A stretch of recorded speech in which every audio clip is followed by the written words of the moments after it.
Salut à tous et bienvenue dans Beats, épisode numéro 106. Cette semaine, Comme la voiture. nous ne sommes pas seuls. Parce que Christophe, comme à son habitude, nous ramène des gens comme ça dans l'émission. Il les croise dans la rue, il leur dit « Hé, viens boire l'apéro !»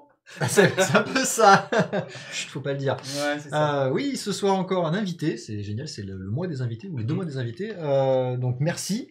Donc Sébastien Pertus de Microsoft qui nous a rejoint, qui était sur Bordeaux, qui m'a fait « Hey, ça te dit qu'on vienne boire un coup ?» Je fais « Bah écoute, viens, en plus on tourne sur un canapé. » Salut tout le monde. Voilà. Je suis super content d'être là, merci Christophe. Très bien. Donc à son accent, vous le reconnaîtrez, il est toulousain. Ouais. Voilà. Mais on va pas lui dira en rien. vouloir pour ça. Donc t'es venu avec nous pour commenter l'actu tech, donc en casquette de geek C'est plus, ça. et on est invité donc pour commenter avec nous. Donc tu pourras intervenir comme tu veux dans les sujets qu'on va dérouler.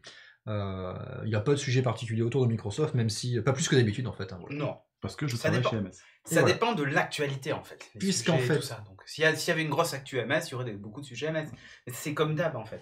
On vous Voilà. apprend rien. On l'a pas dit, mais du coup, Sébastien travaille chez Microsoft sur la partie développement. Alors du coup, je sais plus, t'étais DX plus DX, évangéliste plus Ouais. évangéliste, mais tu fais toujours du tech, mais Ouais, c'est ça. qui rapporte des sous maintenant. Ouais, non. Enfin, oui. Au final, oui, ça rapporte des sous. Ouais, ouais si. J'ai fait ma première partie de carrière chez Microsoft en tant qu'évangéliste technique.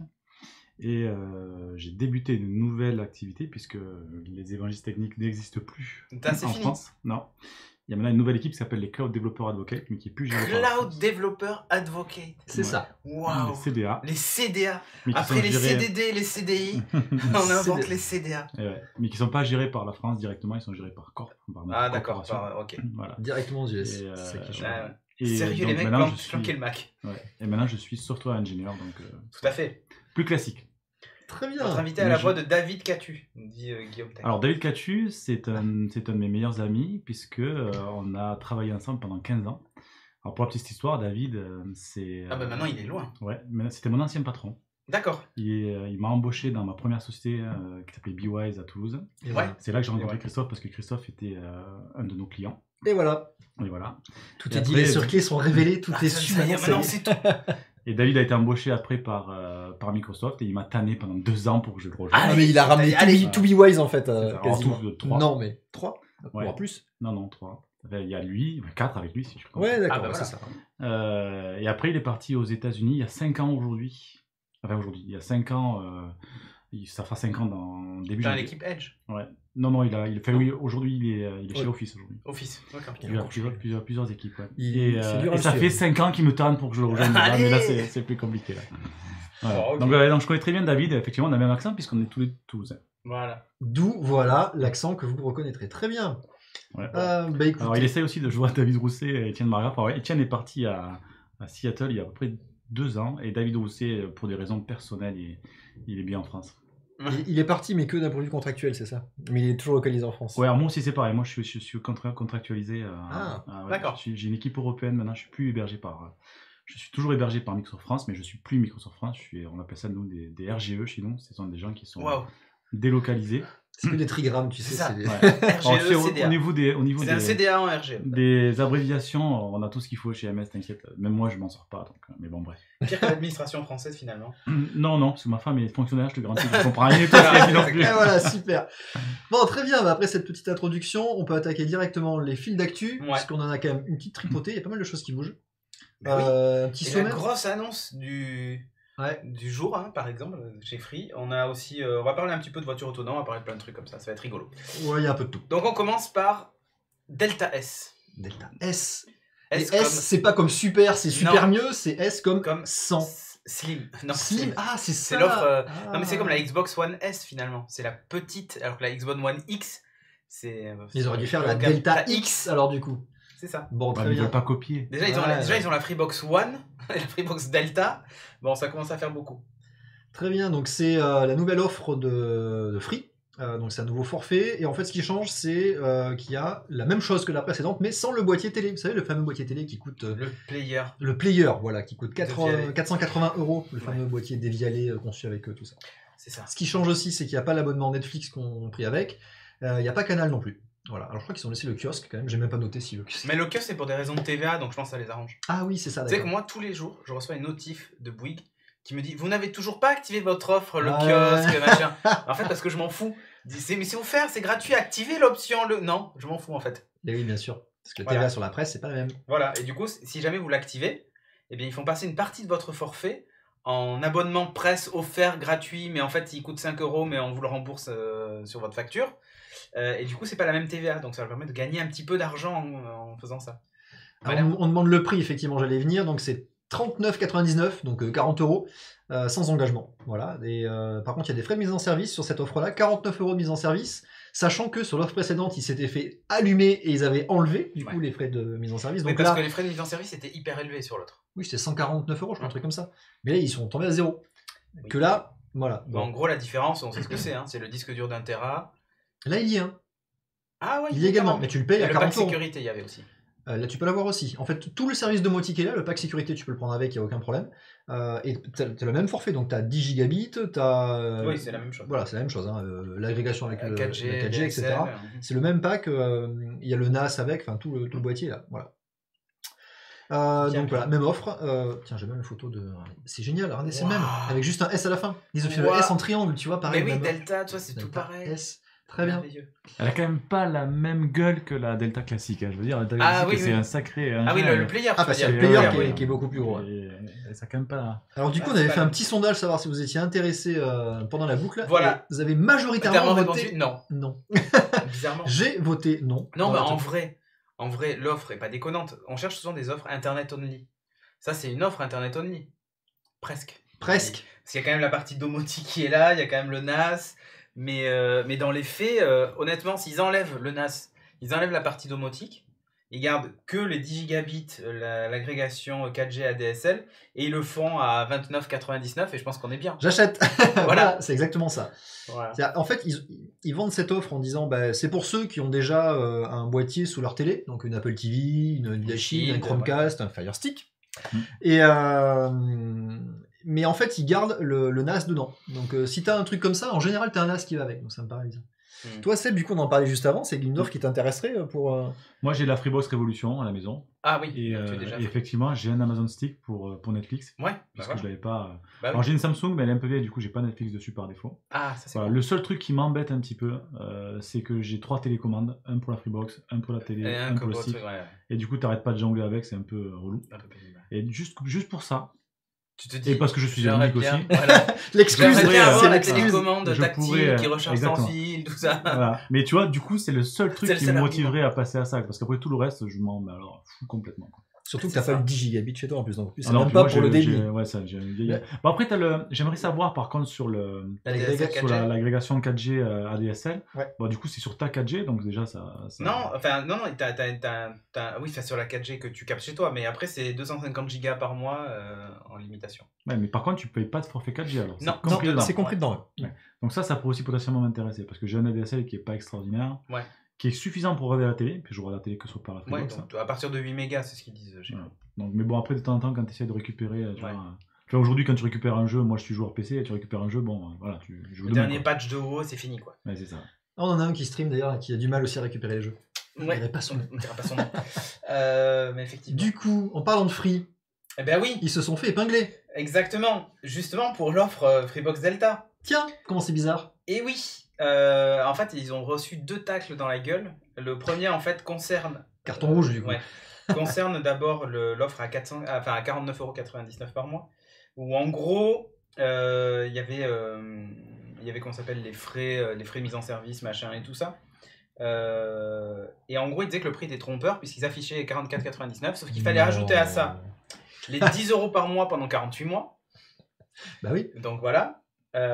Ou payer les frais de mise en service plus les 480 € d'achat de la Freebox. Donc voilà, pour eux, c'était pas logique. Étonnant. Voilà, une présentation jugée trompeuse. C'était clairement pas voilà. lisible, ça c'est sûr. Non mais clairement. Et en gros, en fait, maintenant, les bonnes pratiques, c'est d'inclure toutes les options dans le prix annoncé. Enfin, toutes les options obligatoires en tout cas. Le prix d'affichage, Le ça prix va toutes les- d'affichage, toutes les normalement, options. c'est tout. Ouais. Putain, s'ils font ça pour les bagnoles, ça va. En fait, ça va pas légalement, on est obligé d'inclure toutes les fonctions supplémentaires dans le prix d'affichage. Voilà, c'est la loi qui dit ça. Pour les C'est-à-dire que forfaits. là, par exemple, avec les 499 € du player, Donc on passe de 49,99 à 59,99, il devrait afficher 59,99. Bah, ouais. Mais là où Free pensait dans la légalité, c'est de dire à la fin le boîtier est à eux. Donc en fait c'est un crédit, c'est pas vraiment des frais qu'ils ont tous les mois à vie. Non, mais c'est C'était le moyen c'est qu'ils avaient malhonnête. trouvé pour contourner. Sauf que dans les faits ça ne passe pas. Parce que ça devient de la vente forcée. Ouais, Du bien coup sûr. ça ne marche pas. Donc ils disent non mais ils peuvent payer 499 d'un coup et puis voilà. Ils sont Oui mais il faut débiles. l'annoncer en fait. C'est ça le problème. Ça a été les Ils premiers sont- à faire la guerre contre les opérateurs Ouais, qui rappelle-toi le couscous packageaient boulette. les où ils mobiles disaient, avec. voilà, où ils disaient ouais Putain. c'est couscous boulette, on sait pas ce qu'on paye, on sait pas ce qu'on C'est a ça. pour le prix, il y a du service, il y a du mobile, à la fin on sait plus ce qu'on paye. C'est exactement les paroles de Xavier Niel. Moi je me souviens de la conf, c'était ce qu'il avait dit. Le À l'époque, couscous bien boulette sûr. c'était C'est clair. terrible. C'est clair. Et en fait ils font pire, parce que eux, c'est la bouillabaisse quoi. Tu sais même pas ce qu'il y a dedans. C'est potentiellement, t'as mis autre chose même que du poisson s'il faut. Mais sérieusement c'est exactement ce qu'ils ont fait. Et c'est même encore plus compliqué. C'est que ce prix-là est valable 48 mois, puis après il baisse, puis à la fin le player est à toi, mais quand tu résilies, tu perds certaines fonctions, mais... Non, ce couscous boulette, c'est pas l'expression de Cédric Ingrand, c'est l'expression de Xavier Niel. Oui, c'est C'est ce vraiment qu'il l'a avait repris, dit, il a recité, mais- il a recité, mais c'est Xavier Niel qui a fait ça. Et c'est juste hallucinant. Et ensuite, donc bon, alors, ce qui se passe, c'est que Free a changé en fait sa politique, hein, les frais de mise en service ne sont plus facturés et tout ça. Ouais. Mais du coup, ce qu'ils ont fait, c'est, comme ils facturent plus les frais de mise en service, ils fournissent plus les 1 Tera, le disque dur de 1 Tera avec le NAS, Et tu l'achètes. il faut l'acheter, et le pack de sécurité non plus, n'est plus inclus. C'était en gros 49 et 59 euros, un truc comme ça dedans. En gros, Donc, c'est pas un les cadeau. frais, ce qu'il disait, c'est que les frais de mise en service comprenaient l'achat du disque dur et le pack sécurité, et qu'en fait, c'était pas vraiment un cadeau, effectivement. Et il disait, vous pouvez le prendre après. Tu te rappelles, c'était le truc qui était pas clair, qui disait Oui, c'était pas clair. pack sécurité acheté si offert si acheté lors de l'achat. Oui, Tu te rappelles, un truc comme ça. On pour comprenait qu'on- pas ce que c'est ça pour voulait ça dire qu'on dans les a pas compris. conditions. En fait, ça voulait juste dire que c'était payé et que en gros les frais de mise en service payaient ce truc-là. Vous pouviez le refuser, mais si vous le preniez pas lors de l'achat, enfin lors de la souscription de l'offre, il allait falloir le payer après. Mais en gros, le payer après ou le payer avec les frais d'activation au départ, ça revenait exactement au même. Donc c'était pas clair et ouais, c'est acheté donc c'est free. D'où C'est le titre de exactement ça. l'épisode précédent. Exactement. Exactement. Il a free, il a tout compris. C'est exactement ça. Donc on avait là, pas tout c'est compris, pareil. justement. Hein. C'était de la vente forcée. De dire, prenez-le à l'heure de l'achat. Sinon, en plus, c'était la double enculade, hein, pour le coup. Si vous preniez vous preniez le forfait avec les frais de migration et vous disiez, non, mais je veux pas le pack sécurité ni le disque dur, alors qu'ils étaient offerts, me dites, je m'en fous, je veux pas m'en servir, Tu l'avais quand même. eh ben, tu le payais quand même. Ouais. Et du coup, après, si tu disais, finalement, je veux bien le pack sécurité, tu le repayais une deuxième fois. Ah putain, sérieux, quoi. Mais oui, Ah, j'avais pas vu ça. mais oui. N'importe Parce quoi. que si tu le prenais pas au départ, t'étais obligé de... Non mais c'est ouf quoi. Et le pack sécurité en plus, t'avais une option supplémentaire à 3 € par mois ou 2 € par mois pour avoir la téléprésence, tout ça, enfin. C'est télésurveillance. juste une offre, C'est marrant parce que, c'est n'importe quoi. parce que pour en revenir à la conférence de Xavier Niel Mm. et de l'annonce de cette nouvelle boîte, Ouais. on a toujours, enfin tout le monde a toujours kiffé. Enfin moi je suis chez Free depuis des années. Ouais, et Tout le on monde a a toujours toujours aimé su- ça, ouais. Tout le monde a toujours kiffé les conférences Ah de ouais Xavier Niel. Tout le monde le prend pour le style job américain à la française. Et sur celle-là, je sais pas ce qui s'est passé. Mm. Il s'est complètement. Mais en fait, lui, sa défoncé. prestation était pas trop mal. Dans les faits, sa Mais prestation à aujourd'hui, lui. non, c'est alors l'offre. moi pour être honnête, je Mais l'ai pas c'est vu. l'offre qui est... Je l'ai pas vu, mais ce qu'il y a, c'est qu'il, enfin, je sais pas où c'est qu'il s'est loupé, parce que où ils se sont loupés, parce qu'aujourd'hui, il n'y a pas un seul commentaire sur Internet qui est positif. En fait, sur la les sortie commentaires de la ont été boîte. positifs tout de suite après, parce que en gros, l'annonce était plutôt belle. Une belle box, tout ça, même si on avait quand même des doutes sur à qui s'adressait cette box Après, il faut dire finalement. que tout le monde l'attendait depuis 2 ans. Mais quoi. bien sûr, bien Ouais, sûr. il y avait trop de hype en fait. Il Il y avait trop de hype. Trop de hype. Mais Ah, ça peut être une raison aussi, ça peut être une partie de la réponse. alors, dites à l'invité qu'il doit hurler pour saigner sur le niveau sonore de Cédric. Ah, non, parce que le micro est là et des fois, quand t'es au fond, on t'entend pas. Quand t'es devant, tu D'accord. chuchotes. Donc, Ouais, ok. parle normalement. Moi, je parle fort, mais voilà. Oui, parle normalement. Mais Stéphane a fait pire une semaine après. mais Stéphane c'est Richard, exactement ça. carrément, carrément. Exactement Oui. ça. Mais non, mais la conférence de Xavier Niel en elle-même, sa prestation était bien. Sincèrement, il a fait du Xavier Niel, c'était bien. La box en elle-même, techniquement, elle est top aussi. Enfin, il n'y a rien à dire. Le player, la Freebox Delta, enfin, Non, techniquement, ça va. l'agrégation, c'est c'est top. Après, c'est la segmentation de l'offre qui est un peu bizarre. La lisibilité. La Et lisibilité, les tarifs derrière, voilà. c'est pas là-dessus qu'on Et l'attendait. pendant la conf, on n'avait pas tous ces détails. Parce qu'on n'avait pas les CGU, on n'avait pas tous ces trucs-là. On n'avait pas... voilà. Moi, je me souviens avoir enregistré le rendez-vous tech avec Patrick 1 heure après la conf. Et j'étais plutôt positif sur le truc. Mais c'est vrai. Dans les faits, la box en elle-même est plutôt positive. La seule conclusion que j'avais, c'est... je ne sais pas qui elle peut intéresser si on est déjà, enfin voilà, pour les geeks machin qui sont déjà équipés en domotique et tout, l'aspect domotique de la box va pas vraiment servir. Puis confier sa domotique à un opérateur, c'est quand même risqué. Le jour où on change d'opérateur ou on déménage, on perd une partie de sa domotique. C'est ça qui était pas très clair. Et en même temps, on se disait, bon, mais si c'est pour Monsieur Tout-le-Monde, est-ce qu'il va vraiment se servir de toutes les fonctionnalités? Je pense qu'il veut aussi. Mais il va les payer. Voilà, il veut apporter à Monsieur Tout-le-Monde, quoi. Ah, mais c'est ça, c'est ça. Non, mais Parce que l'avoir le tout en un, moi je suis. Ah, mais bien suis sûr. pour, quoi. Oui, non, mais ça. C'est vraiment la seule chose qui me déciderait à changer ma Freebox Revolution pour une Delta, quoi. Ouais, c'est pour avoir tout en un. Ah, c'est ça. Ouais. Bon. Mais bon, voilà. Et donc, du coup, il y avait ça. Et enfin, les frais de résiliation qui sont aussi pointés du doigt. Une facture 49 € de résiliation de l'offre à tous les abonnés, mais n'a pas justifié le pourquoi des frais. Oui, mais ils le font tous, ça. Oui, mais attends. Sauf que dans les conditions générales, normalement, ils doivent t'expliquer pourquoi ils te facturent les 49 €. Genre, il y a remise en état du matériel, machin truc, sauf que là, ils ont oublié de le mettre dans les CGI. Du coup, ils sont fait aligner, pourquoi les 49 €? C'était vraiment pour leur taper dessus. Là, Ouais, c'est vraiment pour leur taper dessus. Mais bon, voilà. Très bien. Allez, on va parler un peu plus de technique et de CPU maintenant. On va parler de MIPS et du MIPS Open. Oh là là. Qui connaît l'architecture MIPS? Hein? Personne? Si. Bon. Si. Donc MIPS, c'est donc une architecture Mais c'est vieux comme Hérode, ça. Exactement. Qui a été rachetée en juin de cette année, en 2018, par Wave Computing. Et c'est à l'origine une architecture d'instruction pour des processeurs, parce qu'on parlait à l'origine même d'instruction et de processeurs MIPS, qui étaient des concurrents à l'époque de tout ce qui était ARM, directement, voilà. Et donc les premiers appareils mobiles, on avait le choix entre de l'ARM ou du MIPS, principalement. À l'époque, les Pocket PC, on avait le choix là-dessus. MIPS, c'est une MST, non. Non, MIPS. Et donc en fait, il y a une annonce par Wave Computing qui a dit, maintenant, à partir de la prochaine génération, donc la release version 6, l'architecture va passer en open source. Alors là, tu te dis, ouais, super, ça sert à quoi cette news? Pourquoi on parle de ça? C'est un truc qui sert pas. Mais en fait, il faut savoir qu'il y a un petit mouvement qui est en train de se créer sur tous ces architectures d'instruction processeurs. Et en face de MIPS, on a RISC-V, qui est un autre consortium, un autre groupement en fait, de jeux d'instruction pour processeurs, qui est lui open source et qui a déjà rallié pas mal de maisons, de grandes sociétés sous son aile. Voilà, donc ces deux architectures principales sont concurrentes en fait avec ARM, qui lui est pour le coup propriétaire. Donc quand vous parlez d'ARM, vous pensez un petit peu au marché de mobile, de tablettes, de tout ce qui est en train de se faire, tous les équipements en fait, Internet des objets et tout ça. Donc le marché est assez conséquent, donc on imagine très bien l'ampleur que peut avoir au niveau business sur les processeurs qu'il y a derrière. Et en fait, il y a beaucoup de grandes maisons qui développent des processeurs et qui embarquent en fait ces jeux d'instruction, qui commencent à basculer vers du coup, des instructions comme ça qui sont plutôt open source. Et ce qu'on a vu, c'est que dernièrement, on a vu Nvidia, notamment, qui a annoncé qu'avec tous ses prochains microcontrôleurs, donc la génération Falcon, qui allait basculer sur l'architecture RISC-V, donc la partie open source, et quitter en fait le jeu d'instruction ARM. Pareil pour Western Digital, donc tous les contrôleurs de disques et de tous leurs CPU embarqués vont basculer là-dessus. Voilà, donc c'est un truc de malade. Donc c'est pas rien, il y a un vrai mouvement de fond qui est en train de se créer là-dessus, sur cette bascule-là.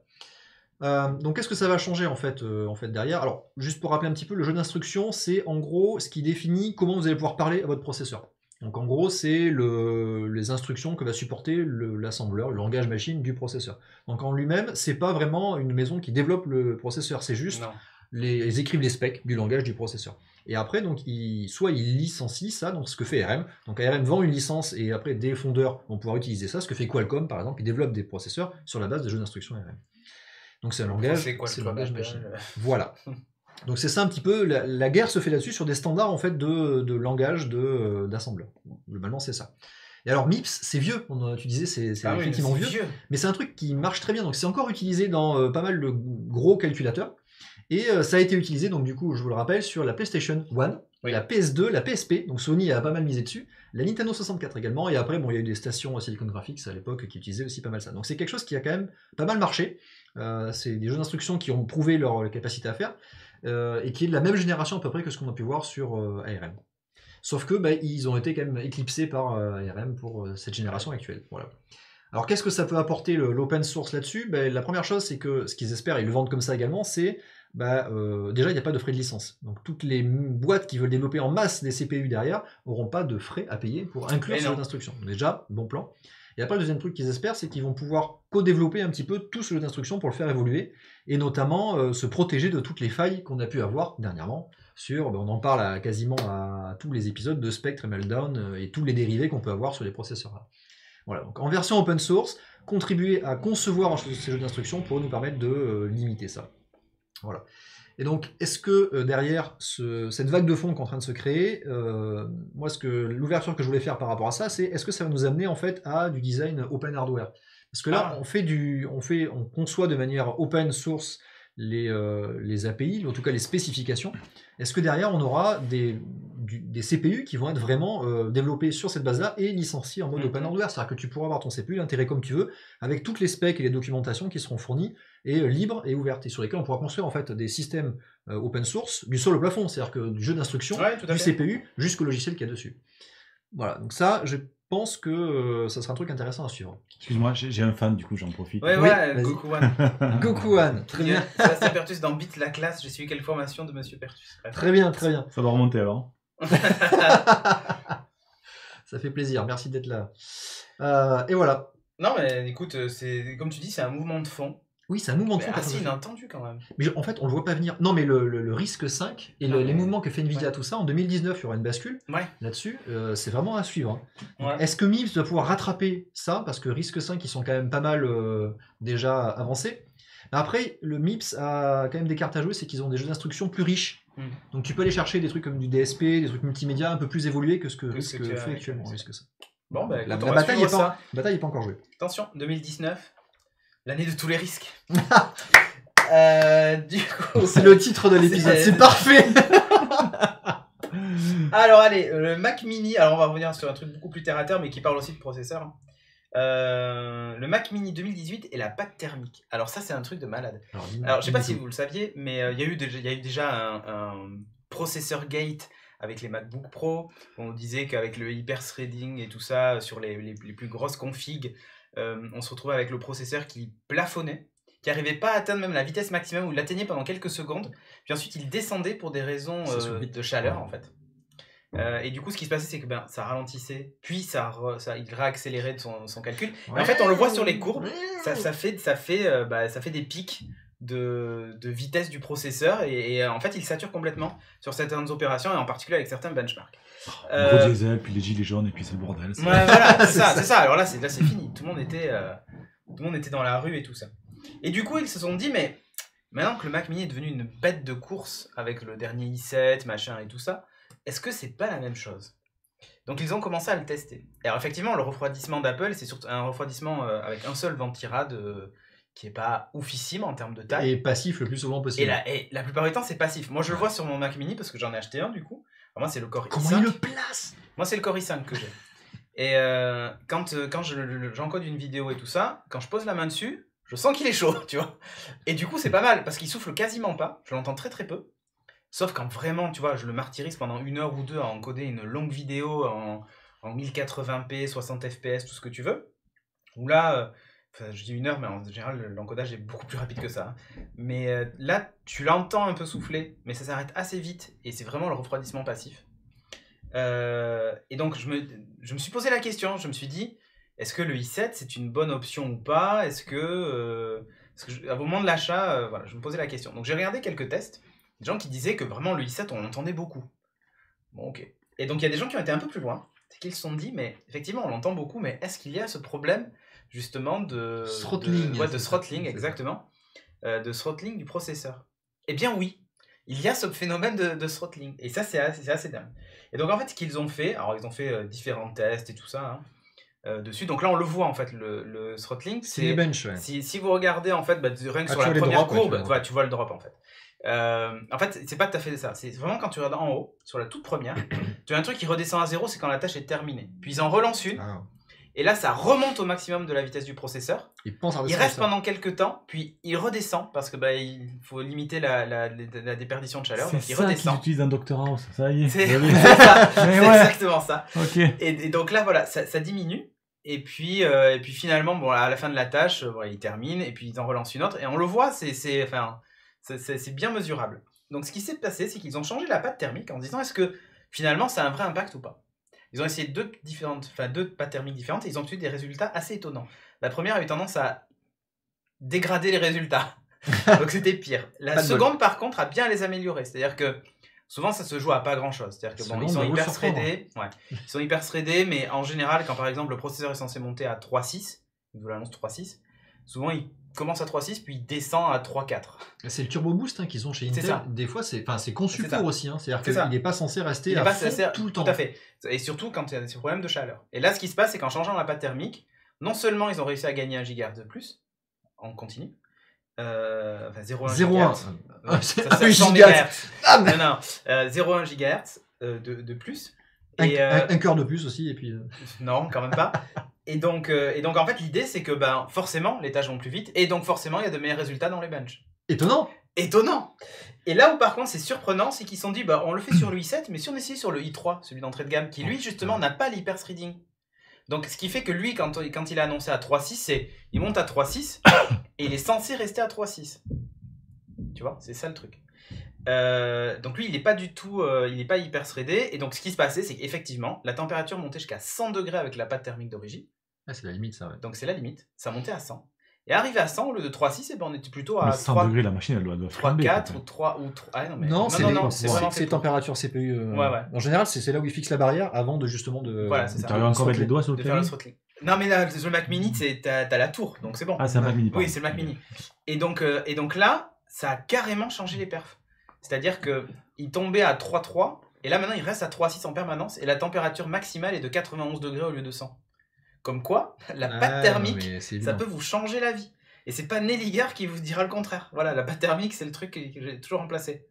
Voilà. Oui, il a changé sur son portable MSI, il dit j'ai carrément changé ses perfs à fond. C'est exactement ça. Ah, mais lui, c'est pire, c'est qu'il a reçu, c'est la première chose qu'il a fait. Ah oui, c'est il ça. A démonté pour changer la pâte thermique et tout ça. Et ça change les perfs. C'est-à-dire que justement, ça évite ce phénomène de throttling, ça évite plein de trucs. Attends, moi, ça améliore le refroidissement.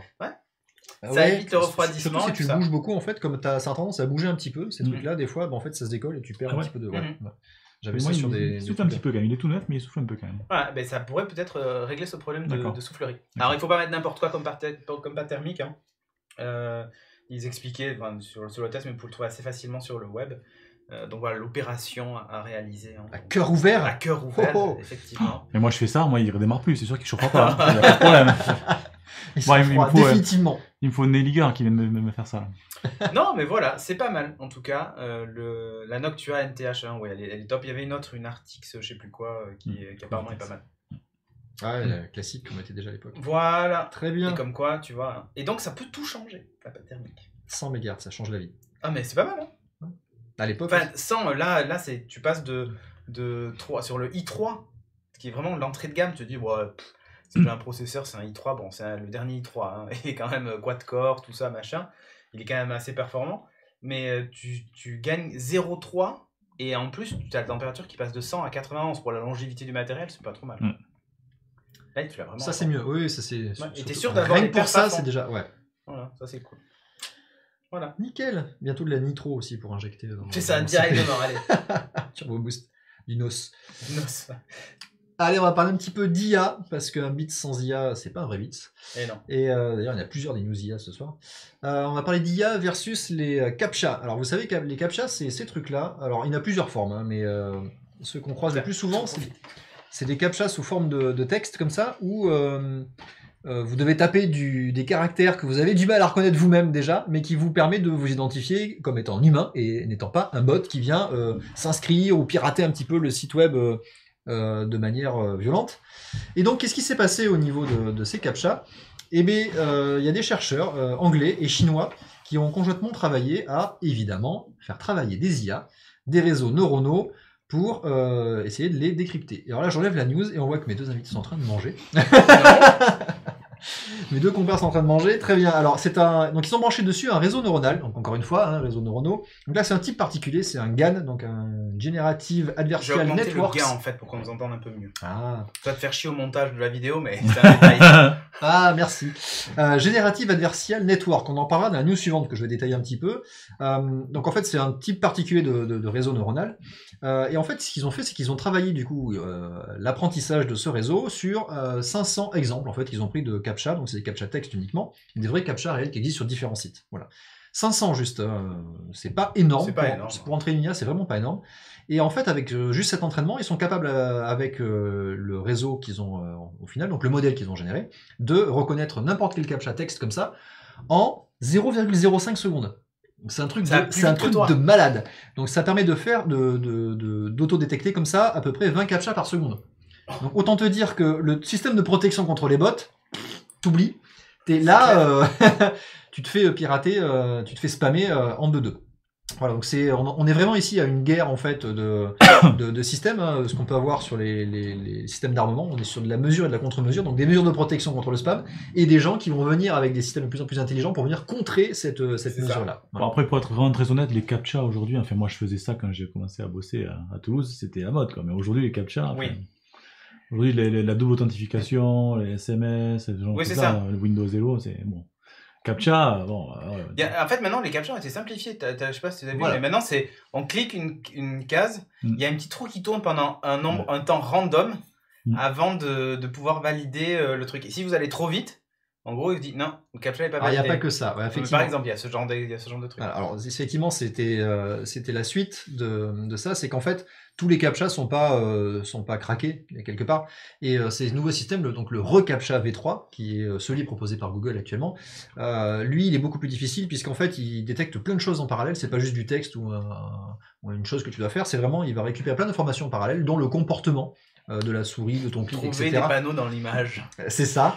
Et ça, c'est beaucoup plus difficile en fait à contourner actuellement avec une IA. Mais sachant que ce système-là est quand même basé sur l'analyse d'un comportement humain et que derrière il y a un système informatique qui détecte, qui sait que c'est un comportement humain. Forcément, quelque part, tu peux simuler le comportement pour que le truc il te dise oui. Nécessairement, voilà. Donc, il suffit juste d'avoir les bons trucs à brancher pour être capable de, pareil, contourner ce système. Images contenant une voiture. Ah non, mais ça c'est mort. Avec la reconnaissance d'image qu'on peut faire actuellement, c'est complètement mort. Donc voilà. Donc, mais c'est intéressant de voir que on arrive quand même à faire des trucs à cette vitesse-là. Moi, c'est surtout ça qui m'a impressionné. Avec le 500 juste exemple prix en entrée, c'est pas grand chose. Pour une vitesse de résolution qui est juste incroyable. Voilà, donc encore un exemple. Aventure de magasin, c'est ça, Firtanas. Encore un exemple s'il en fallait pour démontrer la toute puissance de l'IA actuellement. Et alors on enchaîne sur une autre news sur l'IA directement que vous avez dû probablement voir puisque on a vu pas mal de nouvelles générations d'images à partir d'IA. Voilà, donc des visages humains cette fois. Eux, ils me font peur, Nvidia. Alors là, c'est des malades. Voilà. Donc c'est des chercheurs Nvidia, encore une fois, mais c'est pas la première fois, puisque l'année dernière, je crois qu'ils avaient déjà fait une démonstration technique où ils avaient montré des générations de visages qui étaient pas mal, mais tu voyais quand même des défauts. Tu sentais qu'il y avait des trucs un peu tordus, quoi. T'avais le visage de biais un peu, quoi, des yeux un peu pas centrés et tout ça. Et donc là, ils ont réussi à générer une tripotée de visages, mais alors je vous mets l'image à l'inclus, si vous voyez. Tout ça, tout ce que vous voyez là, ce sont des images de visages qui n'existent pas. Ils ont été entièrement générés à partir d'un réseau neuronal, du coup, qui a été entraîné par les chercheurs. Maintenant, il faudrait la soumettre à Facebook pour qu'ils reconnaissent automatiquement les gens présents sur la photo, tu sais. Ah ouais. Et qu'ils voient s'il y a des proximités avec des gens. Exactement. Voilà, donc c'est un truc de malade. Alors je vous en mets d'autres. Hein. Ah non, alors, je vous mets pas de suite parce que je vous explique. C'est un mix de plusieurs images. Peut-on parler d'IA? C'est pas un mix de. Alors c'est pas un mix de plusieurs images. Ouais. Alors du coup, celle-là, je vais détailler un petit peu les aspects techniques de l'IA qu'il y a derrière, et du coup, ça va faire la continuité de la news précédente, puisque c'est le même type de réseau neuronal qui est utilisé ici. Alors comment ils ont travaillé pour construire ça? En fait, ah oui, c'est ça, Chilou. Oui. Et il dit on peut utiliser ces personnages sans droit à l'image, puisqu'ils n'existent pas. C'est vrai, c'est vrai. Bon, après, ils ont été créés par l'IA de NVIDIA. Donc c'est les chercheurs d'NVIDIA peut-être qui sont. Mais en fait, non, on va voir à la fin que non, parce que tout ce projet va être libéré en open source justement. Donc en fait, ils se sont dit, on va entraîner notre réseau neuronal toutes les photos stock sur donc une tripotée d'images de visage, et on va essayer d'en tirer des traits de caractère de visage. Donc ils ont essayé de classifier un petit peu tout ça. Donc il y a un premier réseau qui va travailler sur la classification. Donc c'est ça en fait qu'on va retrouver dans ce réseau GAN. Donc il va distinguer par exemple les caractères vieux, jeunes, hommes, femmes, avec ou sans lunettes, les différentes coupes de cheveux, etc. Tous ces caractéristiques-là, la couleur de peau, les taches de rousseur, la position des yeux, enfin toutes ces caractéristiques-là au plus fin dans le détail. Et tout ça, en fait, c'est ce qui va détailler un petit peu toutes les caractéristiques qui vont composer un visage. Et après, derrière ça, ils vont brancher un autre réseau neuronal qui lui va être le générateur. Donc il va prendre en entrée l'ensemble de ces paramètres-là, des valeurs pour tous ces paramètres-là. C'est un peu comme en fait un générateur de personnages dans un Oui, MMO. c'est ça. Voilà, dans un MMO, tu choisis ton personnage, Procédural. tu bouges tes trucs. Tellement parfait. Eh bien, pour c'est remplir exactement ce qu'ils ont Citizen. créé. Mais c'est ça, Valguard. C'est exactement ça. Ils ont créé ça à partir d'images réelles de visage, et ils arrivent à recréer des images extrêmement réalistes à partir de ces mêmes caractéristiques-là. Alors du coup, je vous mets quand même des schémas un peu techniques pour vous expliquer ça. Voilà, donc vous voyez, donc, en jaune et en orange, donc c'est les deux réseaux neuronaux qu'il y a. Donc le discriminator, c'est celui qui va classifier en fait les vrais visages pour lui en entrée, pour en tirer en fait les différentes caractéristiques et à quoi ça correspond en termes d'image. Voilà, qu'est-ce que c'est qu'une peau avec des taches de rousseur? C'est le premier réseau neuronal qui fait ça. Et le deuxième, le générateur, ben lui, il prend, vous voyez, en entrée un ensemble de valeurs, juste il dit ben, je veux des taches de rousseur, j'en veux beaucoup, pas beaucoup, je veux des cheveux courts, longs, marrons, etc. Et tout ça derrière, ça passe dans un réseau neuronal qui est générateur, qui va sortir l'image fake que vous voyez ici, pour qu'on voit ici derrière. Alors du coup, ça va permettre de faire quoi? Alors, juste pour rester un peu dans la technique, ce sont deux réseaux en fait qui sont comme ça. Vous voyez, donc il y a un premier réseau à gauche. Alors, Convolutional Network, en fait, c'est un réseau qui va prendre une image. Alors, de manière plus générale, c'est un réseau qui va prendre en entrée une information très riche et par différentes étapes, donc les différentes couches que vous voyez là, il va essayer d'en extraire de plus en plus d'informations de haut niveau. Donc des caractéristiques de plus en plus de haut niveau pour au final sortir l'attendu, c'est-à-dire est-ce que oui ou non c'est un chat, est-ce que oui ou non c'est un bon, bah, c'est ce genre d'informations là. Et le réseau déconvolutionnel, il fait l'inverse. Il prend ses caractéristiques en entrée, il va reconstruire une image. Donc en fait, cette construction-là, c'est l'ensemble de ces deux réseaux-là qui sont mis l'un à côté de l'autre. Voilà. J'arrête là sur l'aspect technique. Et en fait, ce qu'ils font, c'est que à partir de là, le modèle qu'ils ont entraîné, donc le réseau derrière qui est entraîné avec ces valeurs-là, leur permet de générer des visages. Donc là, vous voyez sur chacune des lignes, en fait, ils ont pris les mêmes valeurs d'entrée et ils ont juste changé, tu vois, un des potentiomètres. Ils ont juste bougé une des valeurs des caractéristiques. Là, je vois que ce soit plus femme que homme. C'est exactement ça. Plus jeune, plus vieux. Qui voit moins bien, hop, des lunettes. C'est exactement ça, tu vois. Sur chacune des lignes, ils ont changé juste certaines caractéristiques et pas d'autres. Et on voit que le visage, du coup, change. Mais ça reste quand même dans la même, tu vois, t'as une continuité. Il pourrait être tu vois, frère et sœur ou cousin. Exactement, ça pourrait être la même famille, tout à fait. Ou facteur. C'est un truc de malade. Alors, il y a un facteur, mais n'importe quoi. Voilà, donc t'as pareil avec, là, il joue, tu vois, blonde, pas blonde, asiatique ou pas, jeune, vieille, tu vois, tu vois vraiment des traits similaires à travers tous les visages sur la même ligne, mais tu sens qu'il y a quand même des choses qui changent. Milieu gauche, c'est un ami, dit Nelliger. Très bien. La photo précédente. C'est vraiment un truc de fou. Voilà, alors évidemment, on serait pas sur Internet si ils avaient pas fait ça avec des chats. Voilà. Puisque évidemment, ça marche aussi avec des chats. Ils ont été capables de générer plein de chats différents avec le même réseau neuronal qu'ils ont pu entraîner sur des images de chats, du coup, puisque c'est ce qu'on trouve le plus sur Internet, encore plus facile. Pas mal. C'est un truc de fou. Alors, si vous voulez en savoir plus sur ce type de réseau neuronal, qu'est-ce que c'est la convolution ou le transfert de style en fait d'image vers une autre, je vous invite à aller voir sur YouTube. Il y a une vidéo qui a été faite à la conférence de développeurs à Bordeaux, le BDXIO 2018, qui a été faite. Ouais, Superconf, qui s'appelle Van Gogh et le style de je sais plus quoi. En fait, vous cherchez un petit peu ça, c'est avec Laurent Alvaro. Qui a présenté ça et qui explique un petit peu le transfert de style d'une image, de la peinture, on en avait parlé déjà, recréer une image, etc. Et appliquer en fait un style Van Gogh sur des images de photos. Allez la voir, vous allez voir une petite surprise dans la vidéo d'ailleurs au passage. Ah. Voilà, il explique un petit peu, encore plus dans le technique ça, et comment les calculs sont faits pour interpréter en fait les caractéristiques d'une image, et comment les réutiliser pour générer une image derrière. Voilà. Et juste pour conclure, tout ce projet-là, Nvidia va le libérer en open source. Ils vont créer un projet avec tout ce réseau, tout ce modèle-là entraîné, pour qu'on puisse après l'utiliser. Donc là, t'imagines les possibilités. On parle de... Les faux profils Tinder. Voilà, l'ensemble des faux profils d'image et tout machin. On atteint un niveau de malade, et j'ai regroupé ces deux news pour parler un petit peu d'IA, et c'est encore un exemple pour montrer l'escalade qu'on peut avoir en termes des capacités et des compétences sur l'IA. Voilà, et ce type de réseau neuronal-là, le GAN, c'est vraiment... on franchit un cap, hein, c'est pas... Le réseau neuronal, on en parle tout le temps, mais là, la conjonction des deux fait qu'on atteint des résultats assez incroyables. Voilà. Et ça s'applique pas qu'à ce domaine d'image, mais à plein d'autres contextes. Non, c'est très bien. Pas mal. D'une IA à une autre, il n'y a qu'un pas. Alors, c'est pas vraiment une IA. D'une MIA à une autre. D'une MIA à une autre. Donc, NVIA, MIA en service à Lyon. Naviamia. Naviamia, ouais. Miam. Naviamia, c'est pas facile à dire. Donc, dès le mois de janvier prochain, la navette MIA va circuler dans la zone d'activité commerciale des Gones, dans l'Est lyonnais. Alors, il faut savoir qu'en fait, dans cette zone d'activité, on a Eiffage, en particulier, hein, qui a des locaux là-bas. Et l'idée, c'est qu'en fait, ils ont pas mal d'employés qui prenaient métro, train et autres, et qui se retrouvaient à devoir faire quelques kilomètres à pied avant de pouvoir rejoindre le siège. Ils disaient, c'est dommage, c'est toujours dans cette idée de régler le problème du dernier kilomètre, et du premier d'ailleurs aussi, mais par la même occasion. Ils ne l'avaient pas mis en place à Confluence l'année dernière. Ouais, à Confluence, c'est sur un petit test, tout ça, mais là, apparemment, c'est un truc à plus grande échelle. Donc, en fait, voilà, c'est un partenariat public-privé qui fait ça. Donc, elle va effectuer entre 40 et 50 rotations par jour aux heures de pointe, donc à midi, avec 15 passagers à bord. La vitesse de pointe est de 17 km/h. Ça décoiffe. Attention. Elle divisera le temps de trajet par 3 des salariés.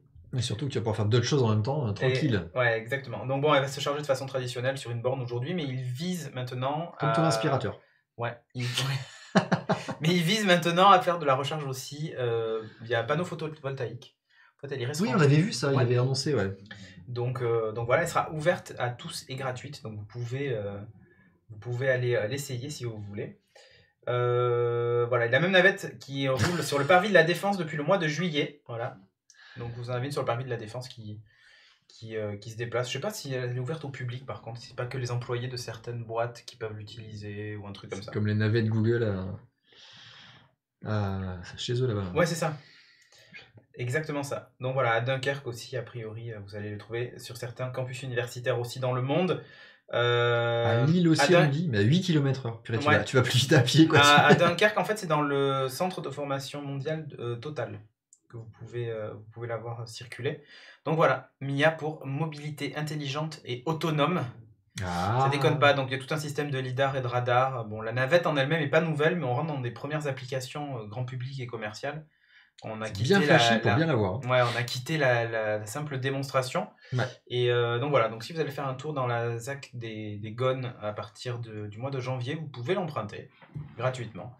Donc voilà. Moi, l'idée est pas conne, hein, mais voilà, c'est toujours pareil, c'est l'idée d'en finir avec ce souci du premier et du dernier kilomètre. Donc, alors, la navette Navia à Lausanne aussi, tout à fait. Ouais, ça commence à arriver. Navia, c'est français, il me semble, Navia. Si je ne dis pas de bêtises. Je crois, oui, on avait parlé dans une précédente. Ouais, il y a très longtemps, ils avaient mis ça pour une expo, je sais plus laquelle. C'est ça, mais en fait, c'était que des trucs temporaires ou des expérimentations plus qu'autre chose. Des proof of concept. Ouais, exactement. Et là, l'idée, c'est carrément de remplacer les derniers kilomètres, de remplacer le vélo ou je ne sais quoi, les Vélib et autres. C'est pas plus mal. Voilà. Bref, à essayer à partir du mois de janvier. Les gilets jaunes. Une actu politique ou pas.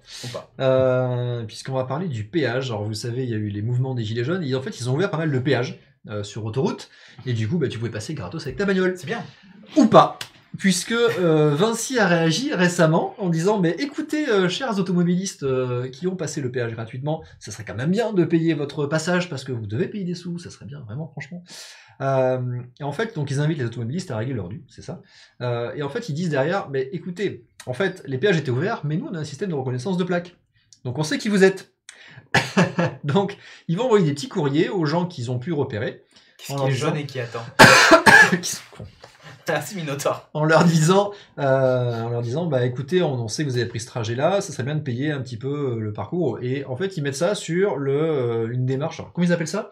Voilà, c'est une démarche d'appel au civisme sur la preuve de bonne foi. Donc c'est aux automobilistes de venir s'auto-déclarer pour venir payer. Autant te dire que si t'aimes t'auto-flageller, vas-y, tu peux y aller. Non, mais il y en a qui vont le faire, hein. C'est ça, c'est sûr. Mais parce qu'ils ont peur. En fait, c'est exactement ça.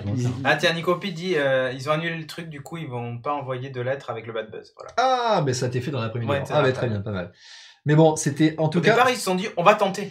Ouais. T'imagines le mec, il arrive en réunion et les mecs, j'ai une super idée. On va envoyer un courrier. Vu qu'on lit les plaques d'immatriculation, on a le fichier d'immatriculation, machin et tout ça. Nickel, avec les cartes grises, on a les adresses, on leur envoie le courrier, on leur demande de payer. C'est un peu ça. Et il y a un mec qui a dit oh, mais c'est une bonne idée, allez, on lance la com.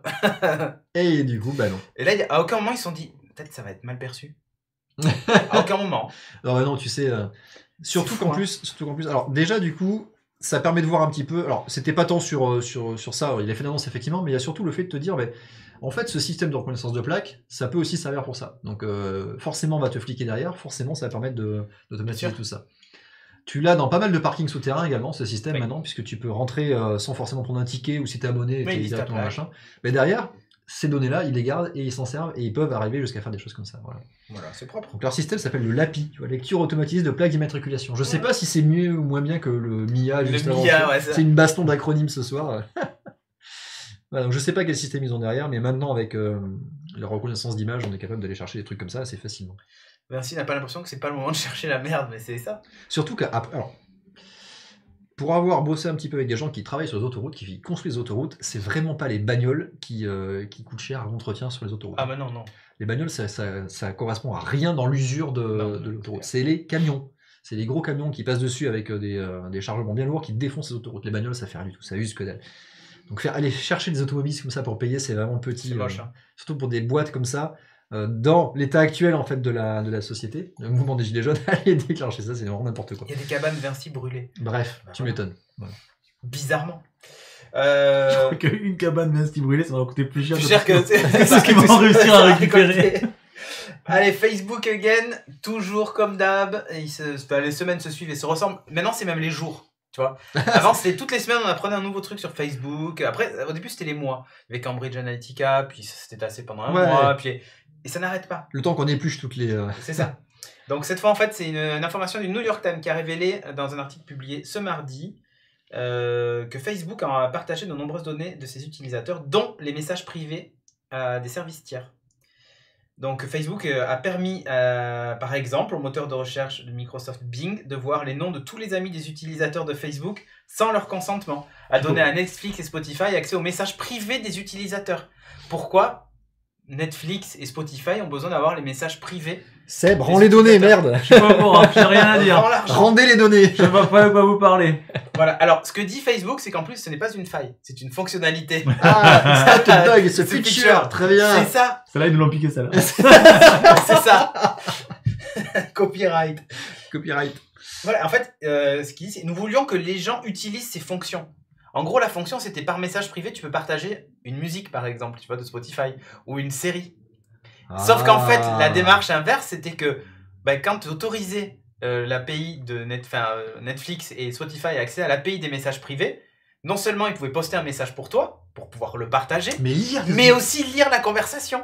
Parce que sinon, tu peux pas poster un message qui a du sens si tu n'as pas lu les messages d'avant. C'est normal. Pour les chatbots, il faut ça, tu comprends. Il faut le contexte. Exactement. Donc, ça marche pas. Hein. C'est merveilleux.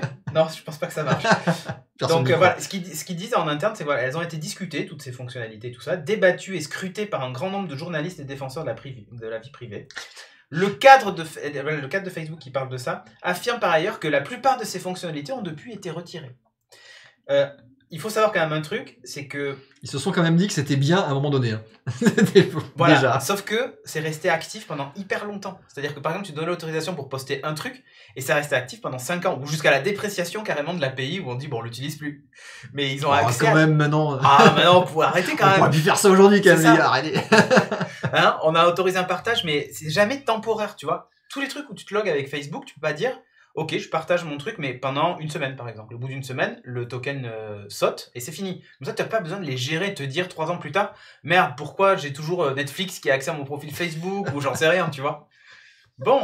Ils ont fait la même avec Google+, mais en fait, les messages étaient vides. C'est ça. Le problème, c'est que ça n'avait aucune valeur, alors du coup, ils ont déprécié l'API tout de suite. Là, ça ferme bientôt, là, Google+, il me semble. Ah bah là, avril. Ils sont en train de débrancher en fait, au début, ils avaient dit, je sais plus, juin, juillet, puis finalement, il y avait une nouvelle phase, ils ont dit, bon, avril. Et puis là, je pense qu'ils vont la renouveler, on va dire, bon, demain. Surprise. Donc, les révélations du New York Times font écho aussi à un bug dévoilé sur le réseau social, par le réseau social lui-même le 14 décembre. Facebook admettait qu'il partageait les photos de profil avec certains services tiers, comme des applications de rencontres. Normal, vous vous loguez avec Tinder, par exemple, avec Facebook sur Tinder, et vous partagez votre photo de profil pour la mettre sur Tinder. Jusque-là, rien d'anormal. Puis Tinder et Facebook, c'est...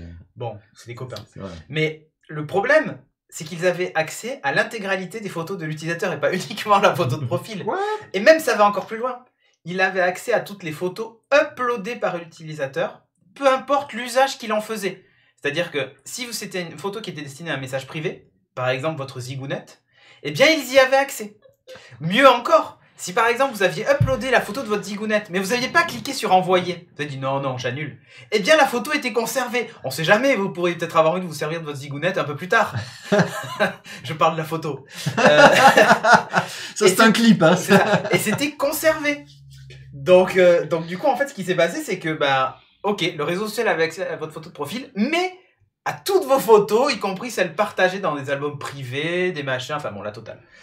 Une catastrophe. Et donc ça, c'était le 14 décembre. Mais aujourd'hui, nous sommes le 19. Et le 18, donc, c'était l'histoire des messages privés. C'est-à-dire qu'il s'est écoulé à peu près 4 jours entre le scandale des photos et le scandale des... C'est la saga de la fin de l'année. C'est n'importe quoi. Il faut savoir qu'il y a quand même 150 boîtes. Il y a quand même 150 entreprises qui avaient accès aux messages, enfin, qui avaient cette autorisation spécifique d'accéder aux messages privés. Netflix, il y avait Amazon aussi. Netflix, oui. Amazon, Spotify, bon, Microsoft et d'autres. Donc, c'est quand même propre ou pas? Et après, quand on te dit, nous, on protège la vie privée des gens, si la NSA nous fait des demandes, on ne répond pas, mais il n'y a pas besoin. En fait, ils n'ont pas besoin de faire de demandes, ils y ont accès. Nous, vous inquiétez pas, les demandes de la NSA, on n'y répond pas. Par contre, on a une API qui est ouverte si vous voulez. C'est ça. Un petit get dessus, c'est bon. C'est tout bête. On a une API qui est documentée, les utilisateurs ont accepté dans les conditions générales du service, voilà. Tout est légal. Servez-vous. En fait, ils ont juste créé un service NSA, tu sais, qu'ils ont branché une application. Oh, l'API d'ailleurs, je crois que ça s'appelait NSA, un truc comme ça. Bon, bref. C'est moche. Facebook, ils sont en train de faire un calendrier de l'avant, des failles de sur tes données. Non, mais honnêtement, qu'est-ce qui manque pour que les gens se disent, bon, allez, on arrête? J'ai l'impression que ça, en plus, ça choque pas les gens. Les gens disent, oh, c'est pas bien. Et j'ai lu un tweet tout à l'heure qui disait... Parce que les gens ne se rendent pas compte de la portée de ce qu'ils partagent. Non, mais pire que ça. J'ai lu un tweet tout à l'heure qui disait une semaine classique chez Facebook. Lundi, le scandale Facebook. Oh, les salauds, ils ont accès à toutes nos données, ils partagent nos données avec plein d'entreprises et tout ça. Le mardi, quel est ton personnage Game of Thrones qui correspond à ton profil avec l'application, je sais pas quoi. Mais c'est exactement ça, en fait. La plupart des gens... se dit je vais prendre le test pour savoir quel est mon personnage préféré de Game of Thrones, tu vois, et donc ils cliquent dessus et ils font alors tu sais, ça lit tout ton profil, ça a accès à tout, et puis ils t'expliquent qu'ils ont accès juste à quelques infos, mais dans les faits s'ils utilisent l'API NSA, ils ont accès à tout, hein. Et à la fin ils te disent voilà, ton personnage préféré c'est, je sais pas moi, Tyrion Lannister, tu vois. Sauf qu'en fait t'as donné accès à tes données à un truc qui fait un test, mais tu sais pas qui est derrière cette appli merdique, quoi. Ça peut être une boîte de pub. Ça peut être n'importe quoi d'autre, en fait. Donc c'est pour ça que les gens s'offusquent vite fait en disant oh, mes messages privés ont peut-être été lus. Bon, de toute façon je m'en fous, j'ai rien à cacher. Alors du coup le test de machin, tu vois. Ouais, mais oui, c'est ça, ils comprennent pas, ils mesurent pas l'ampleur de ce que tu disais complètement. Oui, c'est ça, en fait tu mesures pas l'ampleur de ce que tu partages, quoi. Voilà. Moi j'ai découvert il y a pas longtemps. Les gens sont pas choqués, ils sont habitués. Que sur Google j'étais j'ai un Android là, ouais. Et sans le savoir.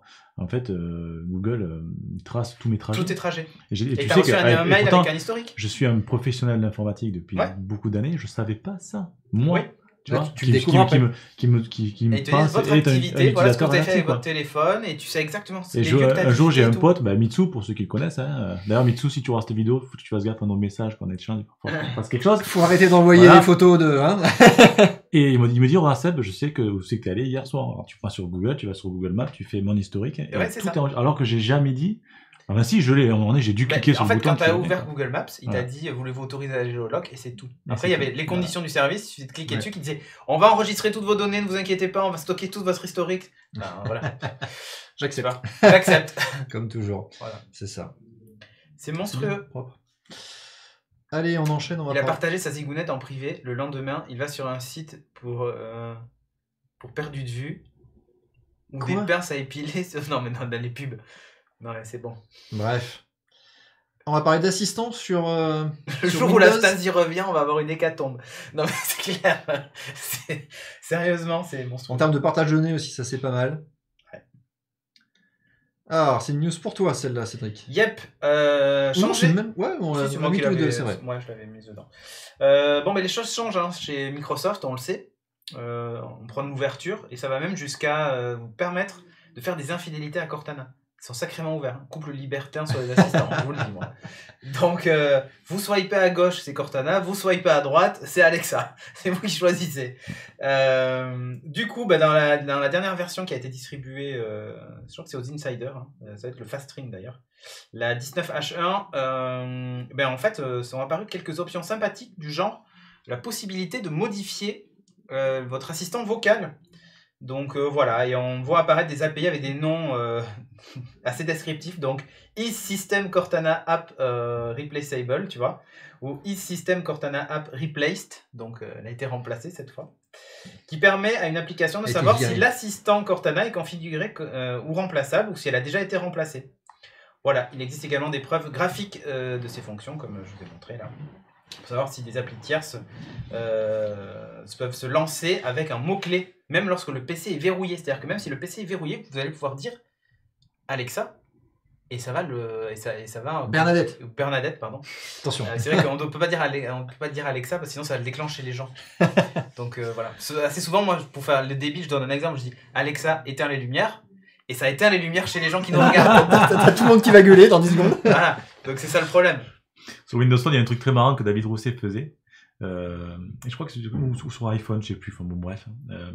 Tu pouvais déclencher le Cortana, Alexa, peu importe, ou le OK Google, et tu pouvais changer l'alarme alors que le téléphone était verrouillé. Oui. Et bon, nous dans l'équipe, tout le monde s'est réveillé à 3h du matin en maudissant sur cette génération. Tu vois. Moi, voilà, enculé. Merci. Merci Skynet. Va mourir Cédric, de rien.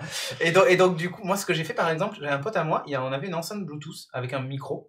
Et il avait connecté son iPhone dessus et il diffusait de la musique. Et il est parti fumer, sauf qu'il était toujours connecté, il avait son téléphone en train de lire ses messages, tout ça. Et puis moi, il a glissé son téléphone dans la poche. Ils m'ont dit là dans la poche, ok.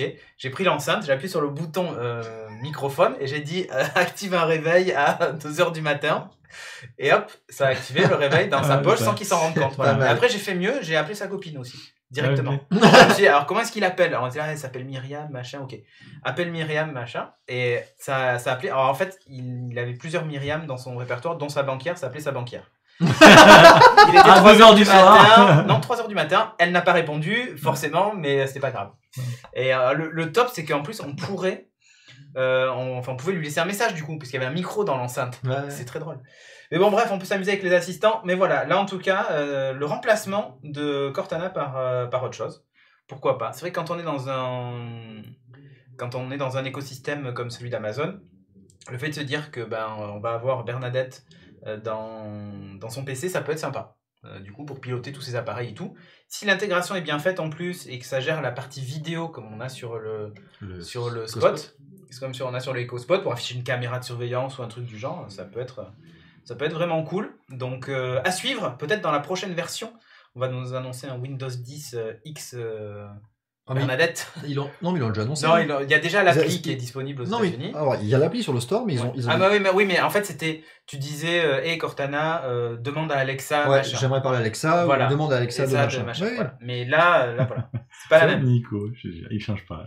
D'accord, Alexa sur Windows 10 PC en France, monsieur Pertus. Alors, déjà, il faudrait déjà qu'on ait Cortana en France, ça va déjà pas mal. Le même Cortana que celui voilà. Ouais. Non, mais Nico, il aime bien nous charrier. Ouais, oui. Non, mais ça va dans le sens de l'intégration de d'autres systèmes. En fait, on se rapproche de ce que propose Google sur les Android Phone, puisqu'on peut déjà remplacer l'assistant Google. Moi, je l'avais fait sur le OnePlus, j'avais testé d'installer Bernadette à la place. Ouais. C'était pas mal, sauf qu'elle n'a pas accès à vraiment toutes les infos. Non. Et alors, en plus, il y a une grosse feinte pour accéder au calendrier, par exemple. Il faut les déclarer dans ton compte Amazon. Alexa, parce qu'il les lit pas en local. Ouais. Et elle va ensuite interroger... Je suis d'accord. C'est ça qui est dommage. C'est pas encore ça. Mais voilà. Donc à voir comment Microsoft va intégrer ça dans Windows 10. N'hésitez pas à installer le skill. Il faudrait mettre un point d'exclamation Bernadette. Enfin, Alexa. Non, voilà. Si. Installer le skill Alexa. Voilà, comme ça vous savez quel est le prochain stream et tout ça. Par exemple, vous pouvez dire on a quelques pertes d'image, dis donc. On a une chute de débit. Chute de débit de l'internet. Hop, ça va bien. C'est bon, c'est en train de revenir. Ah, c'est reparti. On a des pertes d'image. Est-ce qu'on a une coupure de connexion internet? On verra. En tout cas, on continue, on a l'enregistrement local. Donc du coup, vous pouvez installer le skill, la skill, si vous voulez savoir ce qu'il en est du studio, de l'agenda et tout ça. On enchaîne avec Windows Sandbox. Windows Sandbox, c'est parfait. Alors, Sandbox comme bac à sable. Alors, si vous avez l'occasion de lancer des petits fichiers exécutables un petit peu douteux, hein, tu sais pas d'où te la récupérer, t'as envie de lancer machin, tu sais pas trop d'où, qu'est-ce qu'il va faire sur ton système, tout ça, et bien c'est la solution pour vous. Alors à une époque, on faisait ça, pour ceux qui avaient la connaissance pour le faire, tu te démarrais carrément une VM complète, une machine virtuelle dans laquelle tu démarrais ton exe pour vérifier que ça va pas foirer tout ton système, genre un bon gros virus dedans. Et bien en fait, Windows Sandbox, ça va simplifier tout ce système-là. Alors c'est quoi? C'est l'équivalent d'une VM ultra légère, ultra light, qui démarre hyper vite, et qui est surtout super optimisée pour containeriser quelque part l'exécution d'un programme en particulier. Alors ça va faire partie de la prochaine génération, de la prochaine version de Windows 10, uniquement pour les éditions pro et entreprises, puisque ça s'adresse d'abord aux professionnels, forcément, ou aux power users. Alors c'est un environnement sécurisé et jetable, et ça pèse pas très lourd, hein, c'est une centaine de mégaoctets. Alors le fonctionnement est assez intéressant, donc ça va se baser forcément sur la virtualisation, la capacité de virtualisation du processeur et du système déjà, donc on va parler de l'hyperviseur maison, d'Hyper-V derrière. Et alors déjà je vous montre une petite image. Donc, vous voyez, donc là vous avez au centre un bureau en fait dans Windows Sandbox, un Windows dans un Windows, sauf que ça c'est pas une VM complète, c'est votre système d'exploitation actuel, mais en version Sandbox. Basé sur les containers, c'est ça? Alors voilà, en fait ils vont réutiliser le fruit du travail sur les Windows Containers, et notamment tout ce qui va être partage en fait du système de fichiers. Donc ça veut dire qu'une VM en fait, on segmente complètement tout, c'est-à-dire que tu as un système de fichiers à part, tu as des disques durs virtuels, tu as des plages mémoire qui sont allouées, etc. Là ça va être plus fin, donc un petit peu comme ce qu'on a sur des containers, et en fait ce qu'on retrouve dans Linux au niveau de la containerisation du chroot, du chroot. Donc on va retrouver des partages sur les fichiers. Donc certains fichiers seront directement liés entre la sandbox et le système hôte, donc ton système d'exploitation dessus, et d'autres qui seront modifiables et qui vont rester dans la sandbox. Donc on est vraiment sur les couches, les layers qu'on peut retrouver sur les containers. Et pour la gestion de la mémoire, ça va être pareil. Contrairement à une VM à gauche là où on a vraiment une vraie segmentation, donc si on a deux fichiers chargés en mémoire, la VM et le système hôte vont les charger. Là, dans la sandbox, ils vont mutualiser certains aspects de fichiers partagés. Voilà. Alors, ça reste un niveau de sécurité inférieur à une VM complète, c'est-à-dire qu'on n'est pas sur une séparation complète, mais du coup ça permet d'exécuter les trucs très rapidement et de manière très légère. Donc c'est plutôt malin, et encore une fois, c'est basé sur tout le travail des containers Windows, qui eux-mêmes ont été initiés pour tout ce qui va être containerisation comme Docker, et toutes ces générations-là qui est arrivé sur Linux et qui était porté également sur Windows. Et ça, c'est un système qui va permettre de rendre ça un peu plus utilisable, pour des utilisateurs quand même power users, mais sans être forcément jusqu'à des développeurs qui vont devoir manipuler les bons trolls là, sur Windows sécurisé. Voilà, donc la vraie différence en fait, c'est que par rapport à une VM, retrouvez sur votre Linux. C'est qu'on ne démarre pas une image complète d'un système différent. En fait, on démarre une exécution sur la base de l'image de l'OS qu'on a en fait sur sa machine. Donc ça c'est plutôt pas mal. Donc en fait, tu vas avoir une image de base dans ton Windows 10. Reste concentré. Et il va démarrer. Ouais, je lis pas le chaton, ne t'inquiète pas. Ils vont démarrer en fait l'environnement d'exécution sur la base de ton image de ton OS. Pas mal. Alors évidemment, si on répond à tous les trolls, pour en arriver là, forcément c'est que tu as besoin de sécuriser ton système pour le protéger. Mais en fait, pensez au parallèle avec Linux, c'est-à-dire que oui, on peut faire tous les trolls que vous voulez sur Windows, mais on a le même système sur Linux et ça permet en fait d'isoler complètement l'exécution d'une application. Et on lui donne en fait un bac à sable, il peut pas en sortir. Il va faire tout ce qu'il veut dedans. Même s'il fout la merde, la fin, ce truc-là, tu le jettes, donc c'est pas grave. Et Linux, on le fait avec des containers, on le fait avec du chroot, on le fait avec du LXC, plein de trucs différents. Et le fait de le porter sur Windows, et d'une manière comme ça, qui est plutôt facile d'accès, malgré tout, c'est, je trouve, intéressant. Voilà. On a un projet comme ça, qui s'appelle Centennial chez Windows, qui est un peu pareil, mais plus pour la version de dev, qui permet de packager un exécutable dans un AppX, et de virtualiser la registry aussi. Et ça a un gros avantage, c'est que du coup, quand tu désinstalles, en fait, tu es propre. Tu shootes le truc, tu shootes tout, Et en fait, c'est là-dessus qu'était basé notamment Windows 10S. Oui. Ah, cool. Ah, oui, tout à fait. Et ça, pour moi, S comme sécurité. Hein non. Non, je plaisante, mais... Et c'est... Un peu quand même, parce que l'objectif, c'était d'éviter de... Enfin, c'était d'avoir un OS simple à utiliser. Et... Je tiens l'avis. Alors, Julien TH37, je tiens l'avis. Je les compare parce que c'est un système qui a été créé dans Windows sur la base de ce qui se fait sur Linux. Je veux dire, les containers, ça a été complètement transporté de Linux à Windows. Donc, alors ça a été adapté à l'OS derrière. C'est-à-dire qu'effectivement, la registry, c'est pas quelque chose que tu retrouves sur Linux. Donc, c'est un truc qui a été virtualisé avec des couches par-dessus que tu rajoutes. Mais le principe à la base, c'est le même. Voilà. Tout à fait. Allez, de Microsoft à Apple, il n'y a qu'une news. C'est ça. Elle est pour toi? Bon, elle est vite fait. Allez, vite fait, bien fait. Ouais, en fait, on se disait, tiens, Apple est en train d'ouvrir le NFC. Dans les dernières confs, on voyait passer, tu sais, un API NFC, un truc pour un NFC SDK, machin bidule. Enfin, il y avait des trucs, tu sais, qui passaient dans les slides derrière à la WWDC. Oui, on s'était posé des Et on questions. s'est dit, mais Ah tiens, what, NFC Kit, qu'est-ce que c'est ce truc? Ils ouvrent le NFC, tout ça. Bon, non. Enfin, non, oui et non. oui, C'est-à-dire mais que, pas attention, encore. grosse nouveauté, vous allez pouvoir flasher. Vous allez pouvoir vous approcher et toucher un tag NFC avec votre iPhone qui est autre chose qu'un terminal de paiement. Mais c'est la révolution. Ou autre chose qu'un truc de moyen de transport, machin, bien que ça soit pas répandu partout. Ou qu'une enceinte, Ou une enceinte, AirPlay, même pas. Tu peux le faire, c'est l'appairage avec. Je crois pas qu'il se fasse ça avec le NFC. Pardon. Non. C'était pas un troll, c'était involontaire. Non, voilà.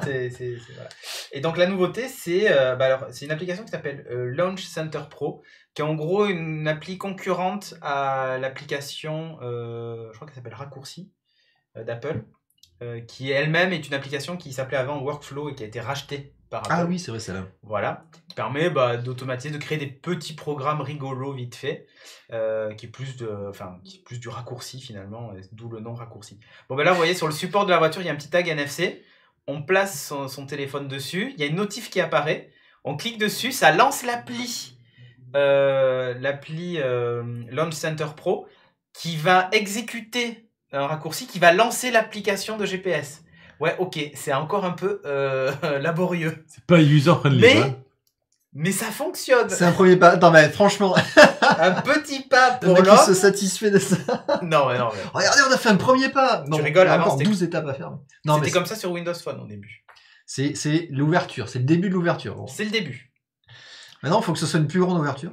Exactement. Maintenant, l'idée, c'est que les applis puissent lire les tags NFC ou que le tag NFC puisse lancer une appli directement. Exactement. Bon, on n'y est pas encore. Aujourd'hui, il y a forcément une appli qui va interpréter le tag et du coup, elle est obligée, sur les limitations d'iOS, font qu'elle est obligée de s'afficher et de déclencher l'action qui est associée au tag. Ouais. Mais demain, on pourrait très bien imaginer que, je sais pas moi, une application, on puisse utiliser un raccourci vers Spotify, tu sais, avec le Spotify de points C'est vrai. classique. Et où quand Le tu fameux passes un tag index. NFC, ça ouvre directement Spotify avec le morceau de musique par exemple, ou ça reprend une playlist ou un truc comme ça. Il y a beaucoup de gens d'ailleurs, j'ai vu Peut-être le bricoler, faire, ça. bricoler des trucs, tu sais, du genre, ils se font des petites pochettes de CD. Oui, avec de des disques, faux avec trucs. des et ça NFC lance. dessus, et en fait ils le mettent sur une enceinte par exemple, un NFC, et ça lit l'album qui a été posé dessus. Bon Tu voilà. rematérialises Tu tes rematérialises playlists les virtuelles. playlists virtuelles. Donc voilà, c'est ça. Et là, en fait, la nouveauté, c'est surtout que c'est la première fois que je vois le NFC sur l'iPhone utilisé pour autre chose. Écoute, tu t'es dit, il faut que j'en parle pour faire une Ouais. news tellement c'est la Non, révolution. mais surtout, ça va changer pas mal de choses pour les diabétiques. Parce qu'aujourd'hui, ils sont obligés d'avoir des téléphones Android pour pouvoir utiliser leurs appareils de mesure de glycémie automatique. Il y en a qui ont des appareils permanents où en fait tu mets ton téléphone dessus, ça scanne le NFC, ça t'indique ton taux de sucre. Et là, l'idée, en fait, c'est que tu étais obligé de posséder un téléphone Android. Donc ça veut dire que potentiellement, vous allez peut-être pouvoir enfin avoir un iPhone comme tous les gens civilisés. Vous vous rendez compte ou pas? Comment il a réussi à justifier sa merveilleux. news, franchement. Bah oui, il y a une vraie révolution là derrière. Ouais, c'est ça. Mais enfin bon, quand même, il faut noter que l'appli va vous coûter la bagatelle de 9$ par an. Oh, purée, en pouvoir plus, faire ça ça. m'abonne. Ou vous pouvez l'acheter, elle est à 30€, enfin 30$. Ou en ce moment, si vous êtes déjà un utilisateur de l'appli, elle est en solde à 25€, enfin 25$. La vieille solde. Pour utiliser une fonction révolutionnaire. Qu'on a eu nulle part Incroyable. avant. Bientôt la recherche sans fil. Non, je déconne, elle y est déjà. Quand même, la recherche sans fil, elle y est depuis 2 ans. Enfin bref, voilà. Du coup, c'est la nouveauté quand même. Le NFC s'ouvre sur l'iPhone. Ça, il fallait le noter. Alléluia. Ouais. Allez, dernière news. Dernière news pour la soirée, on va parler un peu mobilité électrique. Une news intitulée La moto de la semaine. C'est C'est ça. la moto H1L. Alors je sais pas pourquoi pour le coup cet acronyme là, mais créée par une start-up française qui s'appelle ETT. Alors je vous montre directement la photo. Alors c'est pas une start-up Et qui... il manque un truc, non, sous la scène. Mais pas du tout. C'est du C'est vide. pas une start-up qui en est à son premier coup d'essai, puisqu'en fait ils sont spécialisés dans tout ce qui est transport Et moi, je électrique. Trop peur de me casser la gueule là-dessus, moi. Oh, putain. Ils ont déjà fait scooter, vélo et trottinette d'ailleurs. Voilà. Donc c'est une moto que vous voyez là, qui donc elle est caractéristique. Elle est donnée pour monter jusqu'à 130 km/h avec 120 km d'autonomie en une seule charge. Durée de charge 8 heures, donc une nuit c'est pas mal. un moteur de 6000 watts, donc du coup ça donne l'équivalent en puissance d'une moto thermique de 125 cm3. Voilà, ce qui est pas mal. Et elle est assez légère, fait une centaine de kilos. Elle est composée majoritairement d'aluminium et de fibres de carbone, donc ils ont voulu alléger au maximum le cadre, sachant que ce qui pèse le plus lourd là-dedans, évidemment, ça reste les batteries. Ah, Sébastien il dit quand même, manque les garde-boue. Hein. Je t'avoue que là, le jour où il pleut, tu sors cette moto-là, t'es repeint de la tête aux pieds. Hein. Bien sûr. On est d'accord. Tu auras forcément une petite lampe qui aura léché la roue derrière. Pour C'est le protéger prototype, c'est le prototype. C'est ça. Non, c'est vraiment ça. Hein. Donc, Ah ouais, ouais. D'accord. Ils vont juste rajouter sûrement le garde-boue sur la roue arrière. Alors, on voit le moteur en fait dans la roue arrière, tu vois, et en fait tout le corps de la moto, c'est la batterie en fait et toute l'électronique Ouais, tout à fait. du système. Voilà. Donc moi j'aime vraiment bien le look. Je préférais le café racer, même si tout le monde dit il est moche. Mais... Moi j'aime bien ce genre de moto où t'as Oui. t'as la roue en fait la plus nue possible à l'arrière et super loin comme ça. Ça fait, je trouve aussi super futuriste. Ça plus la découpe. Alors j'ai pas mis les photos des autres modèles, mais les vélos qu'ils ont fait, c'est hallucinant. C'est pareil, le cadre, c'est pareil, c'est des trucs découpés à la serpe. T'as l'impression que c'est un Picasso de truc, ils ont découpé ça, c'est super bizarre. Donc c'est vraiment leur style. Donc c'est vraiment un style qui est choisi comme ça. Niveau du moto de The Dark Knight, mais oui. Niveau du tarif, exactement, c'est exactement ça. Niveau du tarif, c'est pas ultra élevé pour ce que c'est, 6490 €. Voilà, pour le modèle moyen, sachant qu'ils auront plusieurs finitions. Alors on n'a pas précisé ce qu'ils auront comme finition, mais bon, ça changera pas le moteur ou la batterie. Trop, t'as le cul sur le pneu. Bah ouais, c'est exactement ça. En fait, moi, Nigger, je te dis, c'est pas le cul que tu vas avoir sur le pneu. Dis ça, je dis rien. Vu comme tu te tiens sur une moto, on va ça pas rejoint les photos de la zigounette, hein, je veux pas dire. Alors, il faut savoir que sur ce genre de véhicule-là, on a à peu près 1000 € de bonus en fait au niveau de l'État, donc ça peut revenir à 5490 €. Oh oui. Ouais, donc c'est pas mal quand même.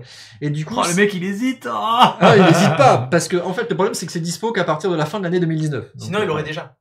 Voilà. Il a 1 an pour mettre un peu de côté et puis voilà. Et pour convaincre madame. Alors ça c'est un autre sujet, effectivement, on en est là. En fait, juste pour comparer, c'est le même prix que ce scooter-là. Vous savez, on avait parlé. C'est le choisis. Le Vespa Electrica. Tu le dis. À choisir entre les deux, quand même, il n'y a pas photo, sachant que celui-là, c'est un équivalent d'un 50 cm3. Donc au niveau puissance autonomie, on n'est pas du tout la même chose. Donc on paye plus la marque ici Vespa que l'autre côté. Voilà. Bravo. Alors convaincre madame pour la moto, ça c'est fait. Par contre, il y a l'électrique maintenant, parce que le problème de l'électrique sur la moto, c'est qu'on t'entend pas arriver, donc c'est un peu plus dangereux. Tu sais, moi j'ai réussi à convaincre madame de changer la voiture. J'ai pris une hybride. Et c'est tombé pile poil au moment où il y a eu la bascule des prix. Donc du coup, je me suis retrouvé à payer moins cher l'essence que le gazole. Voilà, et du coup, comme c'est une hybride, en plus, je consomme moins que c'est quoi comme voiture que tu as? C'est une Lexus. Alors, bon, j'ai dit à madame c'était pour l'hybride, tu vois, pour le côté écologique. Ouais. Ça fait 240 chevaux. Voilà, c'est ça. Bon, on va plutôt prendre voilà. C'est ça. Mais moi, j'ai dit non, mais t'inquiète pas.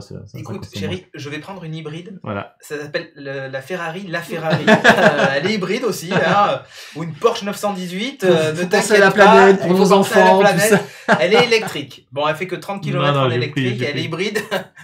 J'ai pas dit 1000 chevaux, mais c'est rien, ne t'inquiète pas. Hein. Je lui ai pas dit combien ça faisait de chevaux, mais bon, c'était pas grave. Non, c'est bien ça, ça consomme moins, ça pollue moins. Je dis oui, chérie, t'inquiète. T'inquiète, sauf quand j'appuie. Sauf quand j'appuie, mais j'appuie pas. Voilà, c'est ça.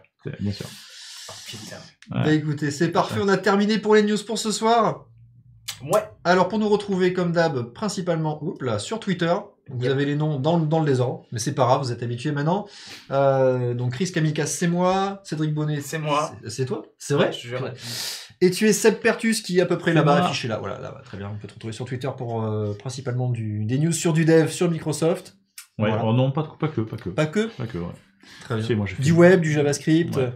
Très bien. Allez-y, vous allez voir des infos intéressantes. Je voulais mettre le site, mais j'ai oublié. Vas-y, mais il y est. Mais non, je l'ai pas moi chez moi. Si, il y est. Ah, t'as pas rafraîchi. Pop, alors, si vous souhaitez nous soutenir... ça a changé, justement. Magnifique, tu vois. Ça se passe sur Tipeee, principalement, donc tipeee.com/stdrenegade. Ça nous permet de continuer à aménager notre magnifique studio. À payer le chauffage. À payer le chauffage, surtout, oui, parce que là, on commence à se cailler un petit peu, c'est l'hiver, vous voyez. Si vous souhaitez retrouver les émissions en replay, ça se passe sur YouTube. Yep. youtube.com/beatstech. Allez-y, pouce, cloche, abonnez, tout ça, machin. On a dépassé... Beefsteak, ça n'a rien à voir. Beefsteak non plus. Beefsteak non plus. On a dépassé la 1000 abonnés. Wouhou, c'est magnifique. Et après, si vous souhaitez retrouver toutes les autres émissions produites dans ce magnifique groupement, puisque ça se passe pas que sur ce canapé-là, allez voir sur studiorenegade.fr ou sur Twitter, suivez STD Renegade, vous allez voir toutes les émissions qu'on produit. Il y a un agenda également, vous allez pouvoir un petit peu regarder tous les streams. Il y a des streams de jeux, je crois, demain. Oui. Vendredi, il y a la matinale demain. Demain matin, il y a la matinale dans À laquelle 8 tu heures. fais la veille en coop avec Les ligueurs, ouais. les De 8 ligueurs. à 9. C'est ça. Et puis vendredi, on va retrouver Geeking également. Yep.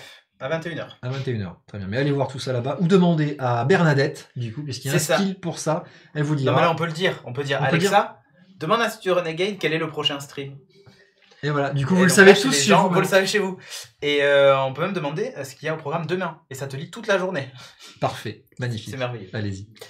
Et il y a un bits. On peut le rappeler. Spécial Nicolas nous dit, HoloLens, oui, sur YouTube. c'est Si vrai. vous voulez, l'épisode précédent, ouais, ou non, Pas il y a le deux précédent. précédents. Il y a 2 épisodes. On avait invité Holoforge Interactive, donc société bordelaise qui développe des applications sur HoloLens. Allez-y, c'est super intéressant. Ils nous ont fait le plaisir C'était de cool. venir. Ouais, c'était cool. C'est cool, avec le casque de chantier. Le Le- YMCA version. Le version HoloLens 2000, version 2019. casque de chantier. C'est Yep. incroyable. Voilà. C'était pas mal. C'était pas mal. Bon, merci à vous. Yep. À la semaine prochaine. Ouais. Si Pour je suis un- pas mort en trottinette d'ici là. Non, tout va bien, tout va bien. Pour un beats un peu spécial, on vous en redira bientôt un peu plus. Ouais. Ce sera un beat spécial la semaine prochaine. Merci en tout cas pour le Twitch Prime de Stargate CC. Merci. Ça conclut parfaitement bien. Ça conclut parfaitement bien cette émission. Donc merci encore à vous. Et puis rendez-vous donc la semaine prochaine. Ciao ciao. Ciao, Ciao, ciao. Au revoir.